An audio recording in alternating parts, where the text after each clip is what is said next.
Hey guys, Dan with Kane Custom Garage, and today I got an interesting video for you. I wanted to feature this 770D Homelite chainsaw that I got. It's a big old 95cc direct drive saw, and it's one that I bought a long time ago with a lot of 50 chainsaws, and I never actually got it running. I think I squirted some fuel down the carburetor and it fired up for a second, but I never really did anything with it after that. So I thought, I'm gonna drag that beast out and see if I can get it running. So this video's sort of a struggle because I go through the carb and get all that going, and we get it running and everything, but then there's some more struggles after that. So anyways, hope you find it entertaining anyways. It was a struggle. That old saw just fought me every time I turned around, and we never did get it quite right. But check out what we did. I'll continue with a follow-up video, and we'll see if we can get it to run a little better. But you'll see what happens. You'll see what happens. Hey guys. Okay, today we're gonna look at this big old Homelite chainsaw. This is a 770D. The D means direct drive on the Homelites, and then the G means gear drive. This one's 95 cc's. Big old beast. And this is one that I got with a lot of chainsaws. Oh, years ago. A few years ago anyways, I bought 50 chainsaws, and this was one of them. And this is one of the few chainsaws that I sort of cleaned it up a little bit, and then I just hung it up. I never actually got it running. I squirted some fuel down the carb if I remember right, and I think it wanted to run, but the carburetor's all gummed up on it and stuff. So I thought we'd try and get this beast running and see if she'll cut some wood. So yeah, it's a pretty cool looking saw, huh? Look at that beast. Made me a custom bucking spike for it a long time ago. Yeah, let's take a look at her. These are sort of a big old beast of a saw. You don't see too many of the large CC direct drive ones. They're usually all gear drives. Yeah, let's take a look at these things sort of have a special little air filter on them too. Come on, get out of there. Oh, where'd my air filter go? Huh. Yeah, see, it's been so long. I must have thrown it away because it was all rotten, but it's a little pleated one. I think I have a new one in a box, so we'll take a look at that later. And I looked inside the tank. It looks pretty clean. So yeah, let's take off. So yeah, let's pop the carburetor off this thing and see what it looks like.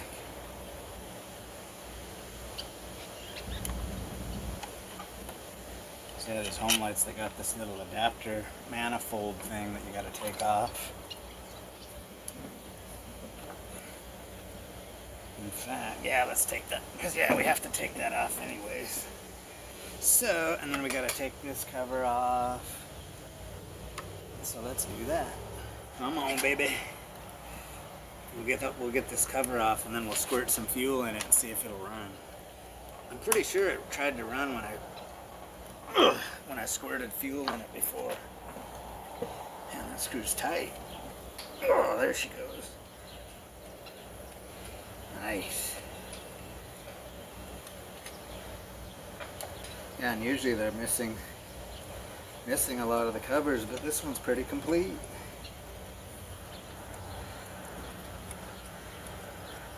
Come on. So there's that. And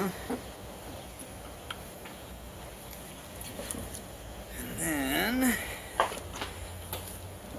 I wonder if this thing will sit here. Oh yeah. And then we'll take this little guy off.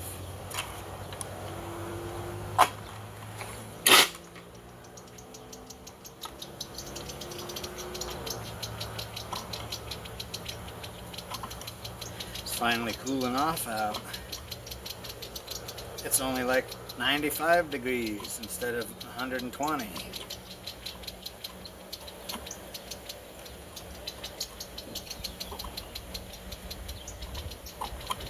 Yeah, I'm not sure why I never got this one running. I just sort of hung it up and that was it. But yeah, I want to hear this beast run. And then I got another big Homelite gear drive. And I think it's a 95cc one too. I actually got that one running and I even cut some wood with that one. Okay, let's take this off. So there's that. So yeah, there's our choke. Throttle. So yeah, let's squirt some fuel in there, see if it'll run. Ugh. Look at that bad boy. She's a big old tall beast. Let's give her a drink down in there. Of course I'm gonna knock everything off of my... Okay, what do we got? We got a throttle lock on this. Oh yeah. Oh, it's stuck though. That sort of sucks. Ignition on. Here, let's do this. Get down where we can see it. Do it down on the ground. My funky little backwards way. Okay. So ignition's on. Throttle. Hold the throttle open.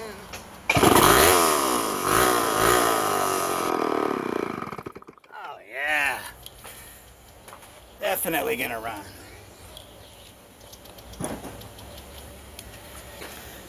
Okay, let's set us up back over here.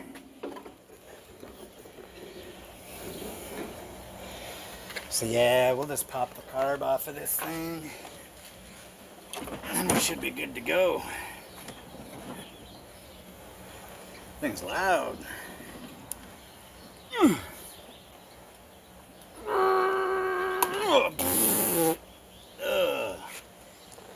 Got a face full of nasty fuel. Yeah, that's sort of interesting. This one doesn't have a shut-off valve on it. Oh, yucky. Okay, now what do we got? These things are sort of fun to try and get the... Well, I guess it is screws. Yeah, we can just take the reed block and everything out of it. It'll be easier. So let's do that. Okay guys, I got the carburetor out and cleaned up with the reed block. And it's a good thing we took the reed block off, because look at that. You can see this, see how they're sticking out a little bit? We need to flip them bad boys so they close again. See, look at that. Wow. So, first thing we need to do is get this reed block off of here. These nuts are a little hard to get to. Not too bad though. It's a lot easier taking the reed block off though. That's sort of nice. So let's take a look.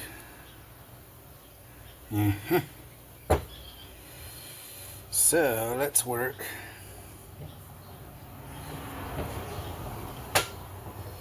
Let's work on the reed block first. So see, there's a seam right there. We should be able to just maybe push it out of there. Ew, yuck. Let's see if we can pry this bad boy off of here. Yes. That thing is stuck on there. Yeah, every one of those is open. See that? I don't think they're supposed to be like that.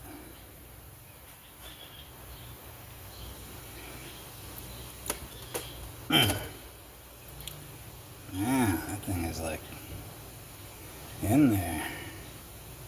How am I gonna get that out of there? It's stuck.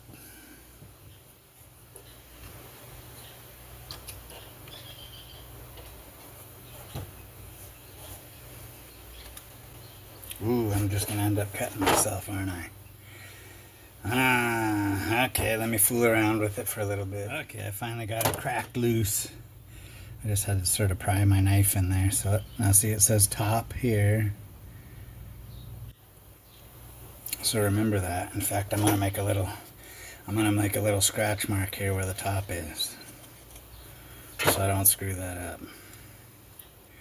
Okay, now come off of there.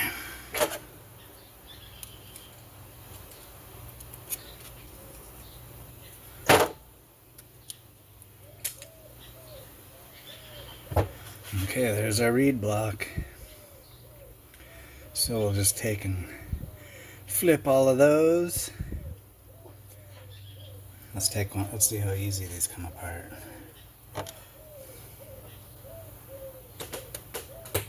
Crack. Crack. That wasn't too bad. Where's my little screwdriver? This little guy.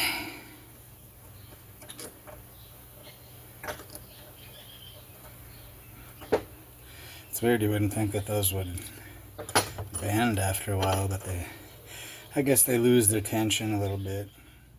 Okay, back to this reed block situation. Look at this. I was gonna flip them, but look. See how the holes are offset? You can't flip them. Because see, if you flip it, the holes don't line up no more.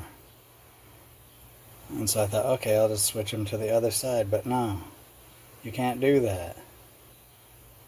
So guess what? I'm just going to tweak them a little bit and put them back on. So we'll just give her a little tweak, I guess.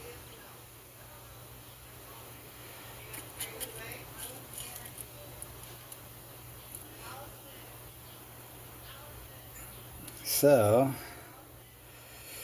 let's see if that little tweak flattened her out. It's weird because it looks flat. Look how thin that thing is. Looks flat when you look at it. So let's just give her a little bit more of a tweak. You gotta be careful because these things are brittle. It's spring steel, so it will break. Okay, there we go. A little more tweakage. Make sure all this crap's off of here. I'll scrape it off with my fingernail. See what that did. How come my camera shut off? Yeah, there we go.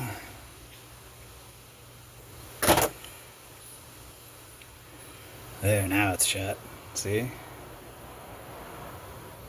So I'll do that on the other 3 sides, and then we'll call her good. Then we'll move on to the carburetor. Okay guys, I got the reed blocks all tweaked and flattened. See, now they're all flat on there. I just had to sort of tweak. It was a pain in the butt. Luckily I didn't break any. Didn't have a drink of my beverage. Iced mocha. Okay. So now, let's take a look at the carburetor. See these old chainsaws, the high jet had a little thing, had a little T on it usually, and you could just adjust it on the fly. Like if you're in a cut, a lot of times you'd see them guys lean it out or richen it up right while they're cutting. So anyways, let's pull those out.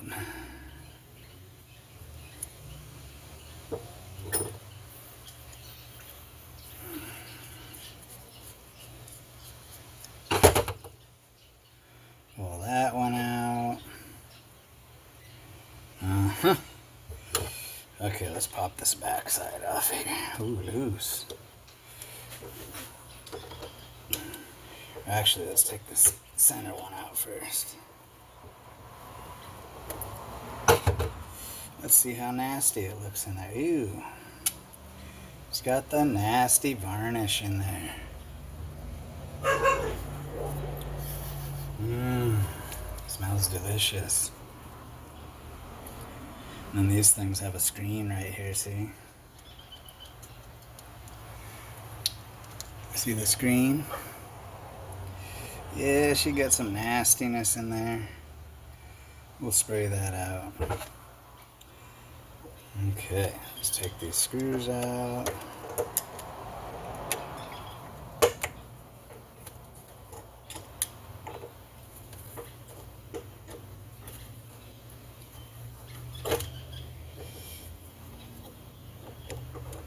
These old Tillotson carburetors, they got like a bunch of different layers. This one, this one, this one, and then, well, I guess it is. That is just the, oh, I guess that is. I'm thinking of the other carburetors where they have the pump diaphragm on one side and then the inlet needle and everything on the other side, but these ones, it's all on one side. So that's sort of cool.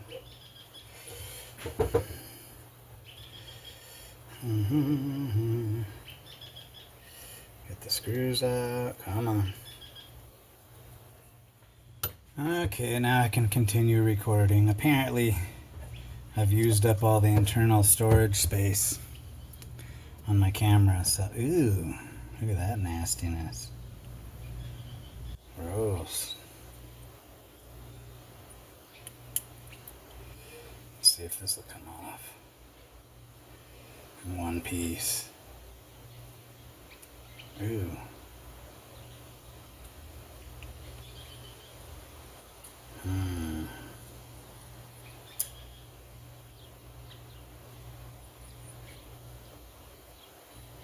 Sort of pliable. Yuck. Oh, let's see. Oh, look at that. It came off. It's actually pretty pliable still. I think this dog will hunt. Uh-oh. The needle's stuck. She's stuck. Okay, now the needle's free. Let me spray all this stuff off with some air real quick. Be right back.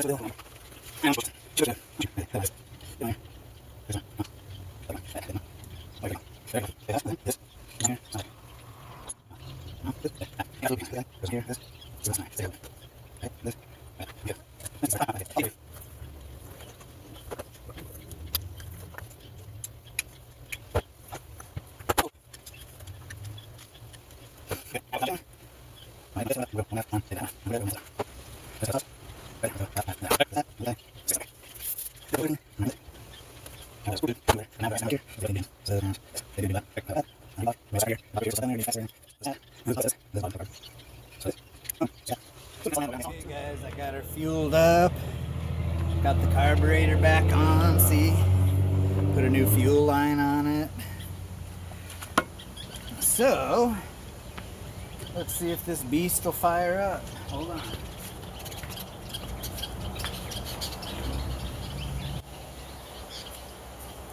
Forgot my little squirt bottle. So, let's see if she'll take on a little fuel.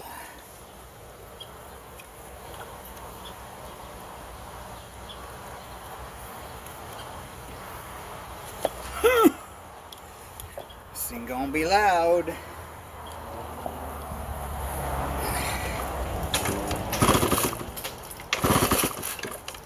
Switches on, right? Okay.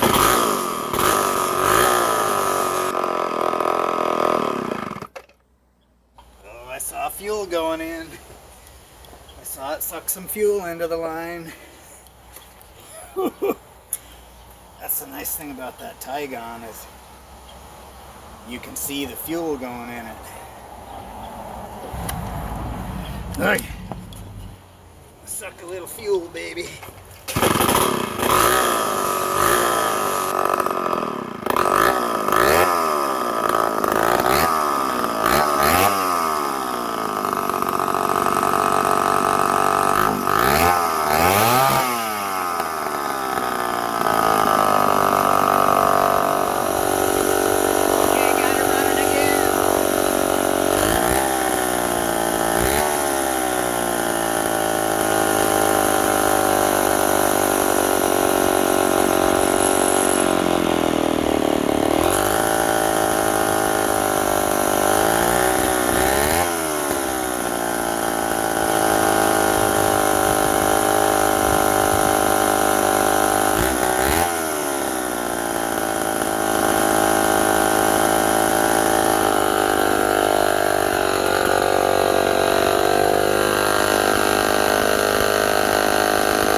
thing is loud.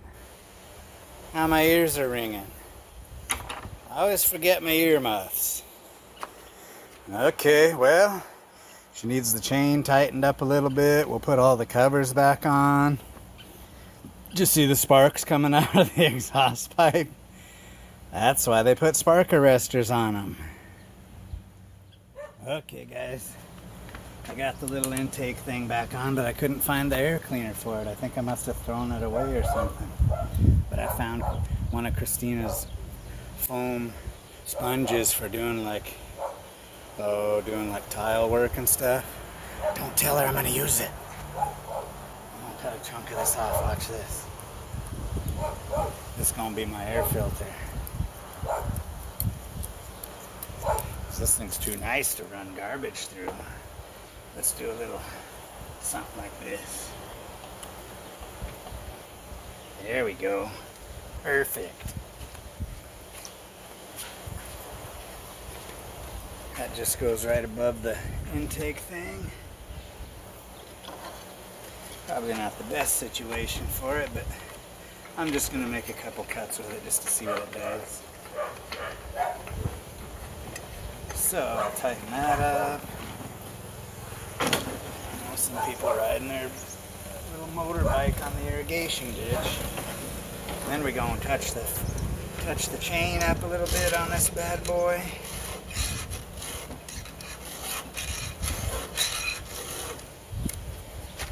Alright, so yeah, let me get that done. I'll get everything adjusted and we'll see if she'll cut some wood. Okay, let's see if this thing's gonna cut some wood. It's still being a little finicky because it probably really needs a carburetor kit, but it's running, so let's see what happens.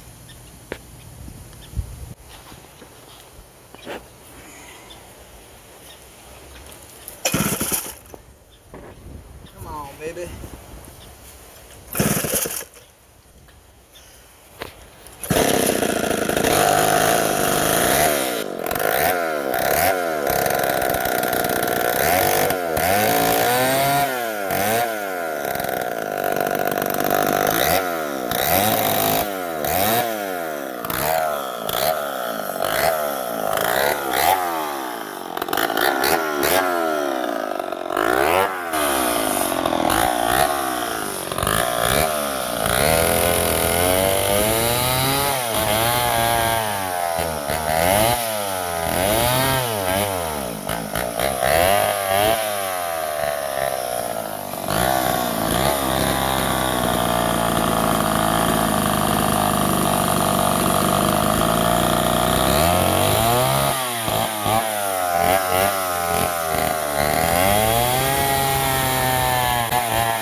She was starving for fuel a little bit, I think, because those diaphragms might be a little too stiff. So, but yeah, she's a runner. Now my starter's all screwed up. These things have a weird starter on them too. They have like these ball bearing things in them. But anyways. Okay, guys. As you saw on that last clip, the saw was not wanting to run. It would run for a second and then it would die out, and then run for a second and then it die out. And what I think is going on is the fuel cap is not venting correctly, and so it's starving it for fuel. And this is what the stock fuel cap looks like on these things. This is a dirty one I had, but it's obviously supposed to be vented. See, it has this sort of like a primitive one-way valve, I guess. It's a little rubber thing with a slot in it. But it's weird because, like, so where does it draw the air in? And I've looked all over these caps like with a fine-tooth comb, and I see no hole anywhere on these, so I don't know how in the heck it would vent. And if there was a tiny hole, I'm sure it's probably plugged. And then here's this one that I took apart. So see, it's got that hole in the middle, but it doesn't go through to anything. So yeah, this is just like puzzling me. This is crazy. There's the parts to it. And then here's a different style cap that is I think it's more of a later style, but see, there's a tiny hole right there where my thumb is, where it vents. Yeah, that's bizarre. And this one, it looks like it had a duckbill valve in there at one point, because that black goop's coming out of there, so I'm assuming that's probably where it was. That's crazy. So anyways, what I'm going to do just for an experiment is I'm going to drill a hole. Come on, focus, camera. This thing's tripping. I'm going to drill a hole like right in the middle of this one, just a tiny hole, and see if it runs better that way. So let me do that, and then we'll try it out. Okay, there we go. We got a tiny little vent hole right in the middle. Got her back together. So let's put it back on. Maybe she'll run like she's supposed to now. Okay, we'll try it out. Okay guys, well, I was gonna test out my theory with the fuel vent, and now the damn thing won't start. No spark. And so then I proceeded to tear the old beast apart, and man, these things are a pain in the ass. They got this funky starter that has these little ball bearings in them. See them rolling around in there? Let me grab them things. 3 little bearings, and then it rolls around and catches this sprocket gear thing, and it's a funky setup. And so the way it must work is when the saw starts, all the bearings go out with centrifugal force to the outside, and then when you're stopped, they roll back in and you can engage it again. But it's crappy to work on. So anyways, that's about all I'm gonna do with this video this time. So we'll get this, yeah, and this ignition switch was just packed full of crap and garbage, and I'm sure the points are probably all screwed up too. Yeah, that's weird. She was running pretty decent, and now it won't start at all. But that's the story with these chainsaws, these old chainsaws. They like to fight you. So yeah, there's the 770D video, guys. Not usually the normal video where I just show the features and then fire it up and run it. I thought I'd sort of show the struggles and what I had to do to get it running and what we still got to do to make it right. So I'll do a follow-up video on this one, and we'll see how we get the ignition all straightened out on it and get the starter back together, and then we'll see how she runs. So until then, we'll see you later, guys.